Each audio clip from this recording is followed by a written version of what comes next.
तो जय हिंद दोस्तों, आप सभी का स्वागत है हमारे YouTube चैनल ड्रीम फौजी पर।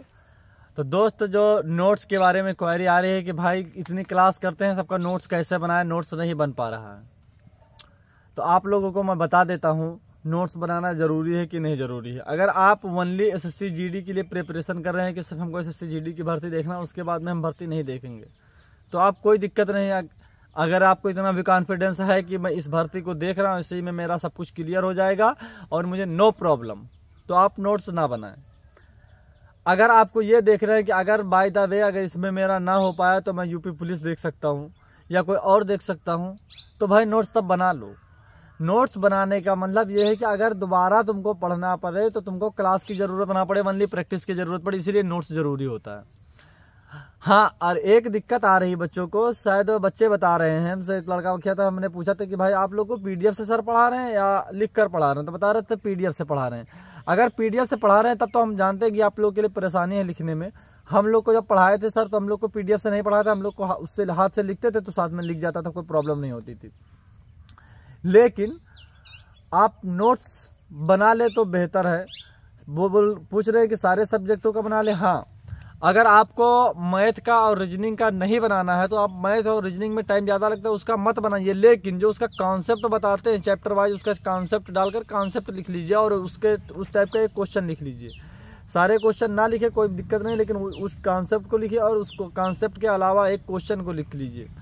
रीजनिंग में आप नोट्स नहीं बनाएंगे चलेगा, रीजनिंग का आप ओनली कॉन्सेप्ट लिख ले चल जाएगा। लेकिन जो GS है वो GS का आपको एक बार नोट्स बना लेना है, क्योंकि GS हर एग्जाम में वही काम आएगी। और रीजनिंग और मैथ का सिस्टम ये है कि अगर आप कॉन्सेप्ट लिख लेंगे, उसके बाद में जो सर देते हैं उसको लगाएंगे, उसके अंदर बुक से प्रैक्टिस करेंगे, तो प्रैक्टिस करते करते करते वो एक बार क्लियर हो जाएगा, फिर उसकी ज़रूरत नहीं पड़ेगी।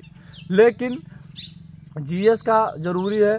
और रही हिंदी की बात, हिंदी का नोट्स बनाएं या क्लास से पढ़ें या अपने आप पढ़ें। जो नॉन हिंदी भाषी क्षेत्र हैं, जो जहाँ पर हिंदी नहीं बोली जाती है, वहाँ के लोग, वहाँ के बच्चे उसका नोट्स बनाएं। और जो हमारे यूपी, बिहार, राजस्थान के हैं, यहाँ के बच्चे हैं, वो नोट्स नहीं बनाएंगे, कोई प्रॉब्लम नहीं है, वो क्लास ना करें, कोई दिक्कत नहीं है। वो ओनली प्रैक्टिस कर लेंगे, उनका हिंदी 20 में 20 हो जाएगा। और रही बात हिंदी पढ़ना कैसे है, हिंदी की जो क्वेरी आ रही है हिंदी पढ़ें कैसे, तो आप हिंदी में डिवाइड करेंगे। बुक उठाइए, बुक के मतलब जिससे 4-5 पार्ट बनाइए और 5 पार्ट में से 3-3, 4-4 पार्ट करके 5 पार्ट करके सब में के पढ़िए। जैसे अगर आज हमने पढ़ा पर्यायवाची, तुमको कम से कम डेली का डेली आज से कर लो 5 पर्यायवाची याद करने, ज़्यादा नहीं, सिर्फ 5 पर्यायवाची, 5 विलोम, 5 अनेकार्थी, सब 5 मुहावरे।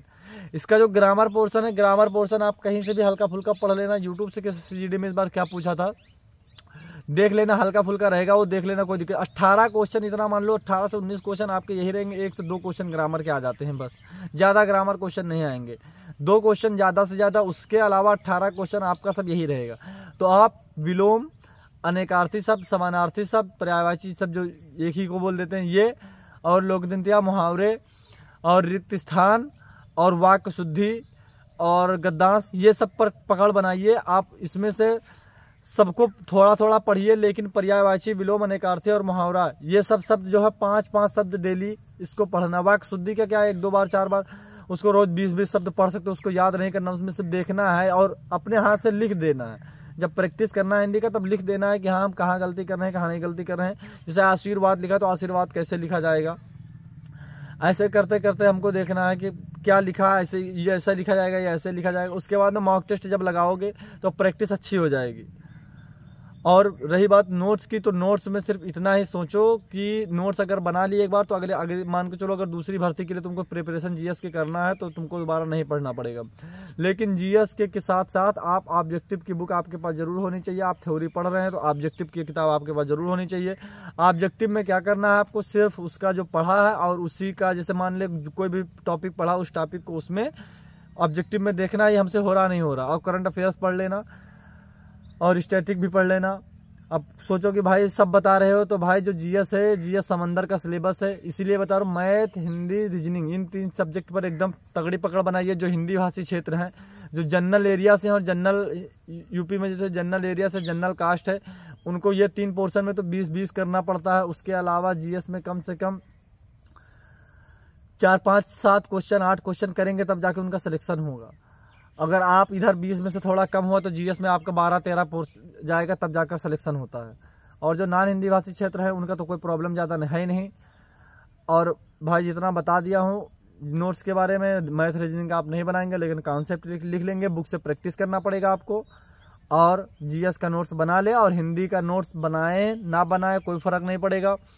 हिंदी आपके पास बुक होनी चाहिए, आप क्लास भी ना करें कोई प्रॉब्लम नहीं, हिंदी के ओनली प्रैक्टिस करें और हिंदी का जितना बता रहा हूँ उतना याद करें। और हिंदी के क्लास करने से कोई फ़ायदा होगा नहीं।